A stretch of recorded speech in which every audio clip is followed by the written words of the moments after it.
Amo aprender! Olá, amores! Os créditos pelo slide da nossa aula de hoje estarão na descrição do nosso vídeo, certo? Então, vamos falar um pouco hoje a respeito das plantas? Afinal, elas são muito importantes para a sobrevivência humana também. E já que temos falado de recursos naturais, vamos falar das plantas. Lembrando que nossa aula hoje é de ciências. Vamos lá? As plantas. Também são chamadas de vegetais. Elas são seres vivos, ou seja, nascem, crescem, reproduzem e morrem.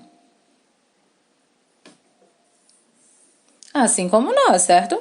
Onde podemos encontrar as plantas? No solo, as plantas terrestres, na água, as plantas aquáticas, em outras plantas ou cercas e muros, as plantas aéreas ou parasitas.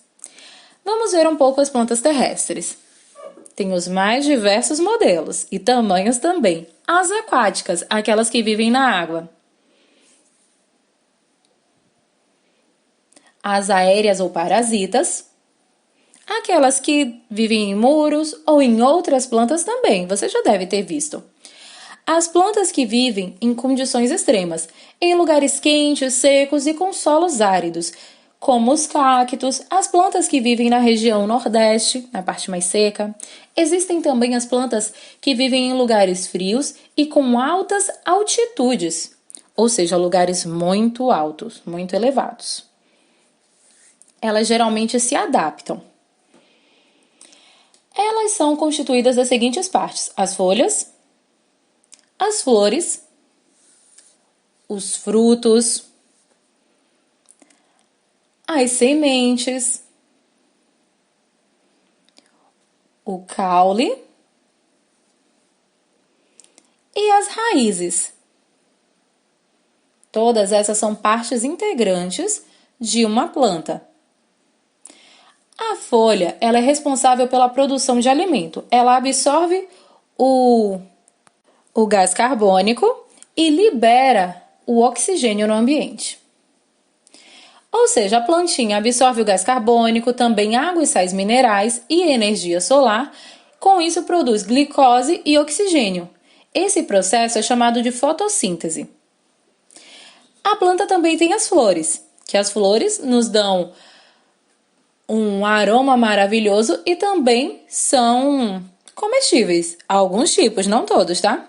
As flores, elas são responsáveis pela reprodução da planta através da formação de sementes que, por vezes, se encontram dentro dos frutos. E os frutos, nossa, além de nos alimentar, ele tem a função muito importante de guardar a semente. Ele protege a semente à medida que ele vai amadurecendo. Bem interessante, não é? As sementes é a fonte de uma nova vida. Dentro da semente fica o embrião que vai germinar e virar uma nova plantinha. Vejamos alguns modelos de sementes.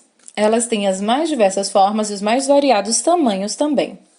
E enquanto a germinação, aquela sementinha, aquele embrião, ela é plantada e com isso vai crescendo e gerando uma nova vida. Temos também o caule. O caule, ele tem uma função muito importante, na verdade não apenas uma, mas duas. Veja só como acontece. O caule, quanto à função, pode ser considerado como um elo entre a raiz e as folhas, como um suporte de flores, frutos e sementes e ainda pode ser o órgão de reserva de nutrientes e água.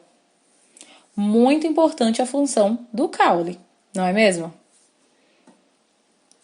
Ele liga toda a planta e guarda os nutrientes. Os caules, eles têm as mais diversas formas, tamanhos, os mais variados nomes também. Ele pode ser chamado de caule, de estipe, de tronco, tudo depende da planta. E temos também as raízes. A raiz é o órgão da planta que normalmente se encontra abaixo da superfície do solo. E tem duas funções principais, não únicas, mas principais. servir como meio de fixação ao solo, ou seja, manter a planta grudada no solo, e como um órgão absorvente de água, compostos, nitrogenados e outras substâncias que são essenciais para a sobrevivência da planta. Algumas plantas não possuem todas as partes, como a samambaia, não possuem flores nem frutos. O bambu também, ele não possui sementes nem frutos. Os musgos, eles não possuem flores, nem frutos, nem caule e nem tampouco sementes. As roseiras são lindas, cheirosas, mas não possuem frutos. Elas têm as flores, mas os frutos não. E muitas outras plantas também se encaixam nesse padrão, que não possuem todas as partes que eu falei para vocês anteriormente. Então, meus amores, prestem bastante atenção, porque as plantas, elas nascem, crescem, reproduzem-se e morrem. Elas possuem como partes integrantes folhas, flores, frutos, sementes, caules e raízes. Porém, nem todas as plantas são constituídas, ou seja, formadas com todas essas partes, certo? Deixo um grande beijo para vocês e nos vemos na próxima aula. Afinal, ciências, amamos aprender. Beijos, meus amores, fiquem com Deus.